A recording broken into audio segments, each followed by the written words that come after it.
well, you're going to tell the public about it. And he says, no, we don't tell the public about this. It would panic the public. I think it's time to open the books. Questions that have remained in the dark, question of government investigations of UFOs. Stop the music, Governor. Did you say the United States government is covering up a history of a UFO sighting in your state? It is now time to put away this embargo of truth about the alien presence. They don't produce documents, Chris. They should just get it all out. We ought to do it because the American people, quite frankly, can handle the truth. And we ought to do it because it's the law. It's no longer about lights in the sky. It's about lies on the ground. 2 years ago, the White House issued its only ever response to reports of UFO and ETs. It said the US government had no information of alien visitations to Earth, nor was there any credible evidence of a cover-up. To counter this claim, the Paradigm Research Group recently held a citizen hearing on disclosure. The event quickly drew the attention of the mainstream media and the hundreds of thousands of UFO witnesses from around the world. Been honest with the public about UFOs? A panel of 6 former members of Congress is getting an earful in Washington this week about UFO incidents and government secrecy. The citizens' disclosure hearing isn't an actual congressional proceeding. It just looks like one, but its backers hope it generates enough attention to force U.S. officials to disclose whatever they might know about UFO mysteries. George Knapp of the I-Team says there's at least one big surprise coming this week. Yeah, it's a good one, too. People tend to forget that back in the 1960s, there were 2 congressional hearings into the UFO question. Future President Gerald Ford was a driving force behind the hearings. All this week, a panel of former members of Congress is hearing from military and intelligence officials, as well as historians and scientists, about all aspects of the UFO enigma. The organizers hope the citizens' hearing on disclosure adds an element of legitimacy to the UFO discussion and perhaps leads to the lifting of what they call the veil of secrecy. Because there is no doubt we are being visited. Scientist and explorer Dr. Edgar Mitchell, born coincidentally in the UFO hotspot of Roswell, New Mexico, started calling for the disclosure of government UFO files back in the mid-90s. One of his first interviews on the subject was with the I-Team. As the 6th man to walk on the moon, he's an American icon with extensive contacts in the government who've convinced him a UFO cover-up is real. Mitchell says it's time for full disclosure. And I call upon our government to open up like other governments have, and you will hear about that this morning. Like the Belgians have, the French have, the Brazilians have, the Argentines, the Mexicans have all released their files. It's about time now that we do the same thing. Mitchell will be one of several heavyweight witnesses who will testify at this week's 5-day UFO disclosure event in Washington. A panel of 6 former members of Congress will hear from and question 40 witnesses, including Paul Hellyer, who was the Minister of Defense for Canada and who's had his own UFO sighting. Hellyer says there's no question the U.S. has withheld information about UFOs from the public and from its allies. To make a plea for full disclosure, because the implications of what has been going on secretly in the last 50 or 60 years are really profound, and most people haven't any idea how important the revelations could be to their future as a species. One focus of the citizens' hearing will be recent admissions by other governments that there have been secret but ongoing UFO studies by military and intel agencies all over the world. Nick Pope was, for years, the UFO point man for Britain's Ministry of Defense and will testify about the release of his country's once secret files. Canadian nuclear physicist Stanton Friedman will tell the panel about military studies of UFO incidents and attempts to suppress the information, including the infamous Roswell UFO crash case. The U.S. government has denied the truth to the American people about the ET presence. That's a big deal. It's no longer justified. And so the purpose of this hearing is nothing less than disclosure. We're going to conduct a citizen hearing on disclosure. Stephen Bassett, the only UFO lobbyist on Capitol Hill, organized this hearing, hired for the panel former members of Congress who had not taken public positions on the UFO topic, and chose the National Press Club to house the event so that official Washington would take notice. Congress held 2 hearings on UFOs back in the 60s, but the subject has seemed politically toxic since then. Bassett thinks that's not an accident. The real problem is this, I've said many times. The military intelligence complex has yanked the issue out from under the political leaders.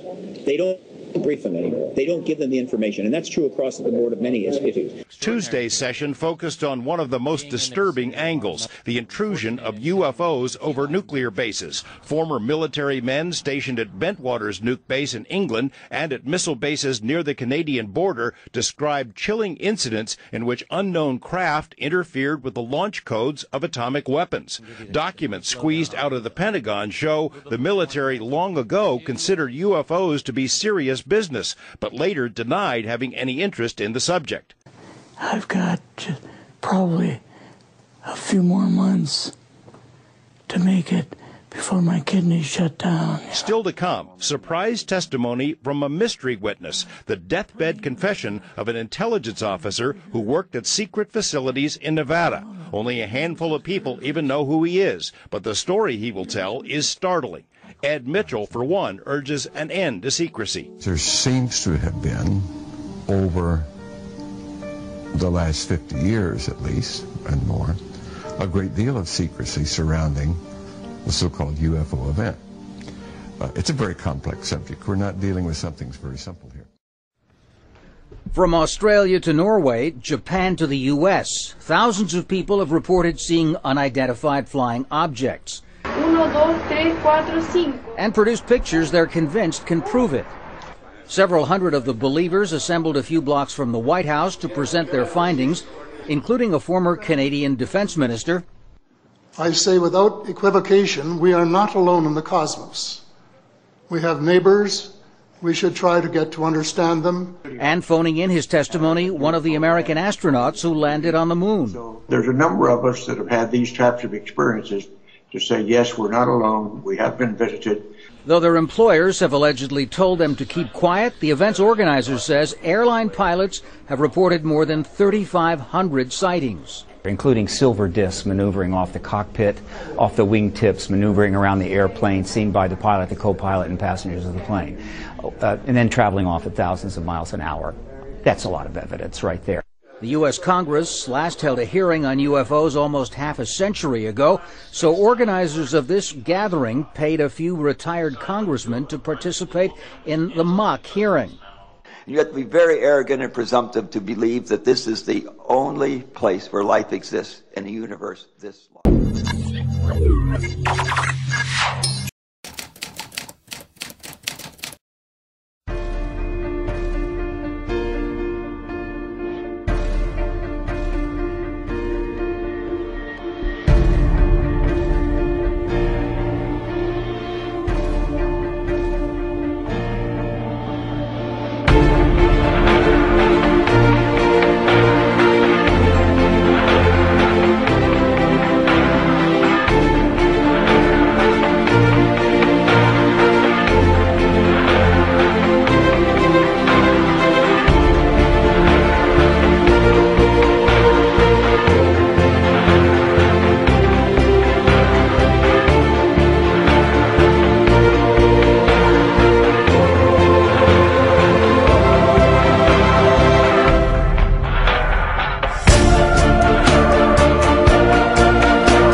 10 News went looking for answers after someone snapped these pictures of an unidentified object flying over the San Diego skyline.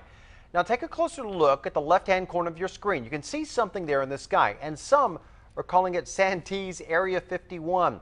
10 News reporter Janet Kwok explains why one local photographer says she has proof we're not alone. One Santee woman tells us her camera broke just moments after she snapped these photos of the object at this historical barn that has some people wondering about visitors from far, far away. It was Tuesday on the afternoon. It was May 7th. I zoomed on it more and then it was clear it was certainly not a bug. Ellen Henry is convinced whatever she saw hovering over Santee's Edgemoor barn is not from this world. During a recent interview on the Jimmy Kimmel Show, Alice Eve, who co-starred in Star Trek Into Darkness and Men in Black 3, described taking a trip to NASA's Space Flight Center, where she and her Trek co-stars Chris Pine and John Cho, as well as the film's writer Damon Lindelof and its director J.J. Abrams, made a Skype call to an unnamed astronaut aboard the ISS. "That was definitely the coolest thing we've done," Eve told Kimmel, adding that her director had once spoken to an astronaut who believed he had seen alien life. Eve continued. JJ asked this question to the ISS astronaut, "So have you seen alien life?" And the response that these guys at the NASA base gave us was so rehearsed, it was so clear that they had seen aliens. "Interesting," Kimmel replied. "So you believe that there's a party line that they're given and they kinda have to regurgitate it?" "Well, I don't know. I'm not saying I believe that," said Eve. The actress then leaned in toward her host and whispered in his ear, "But I believe that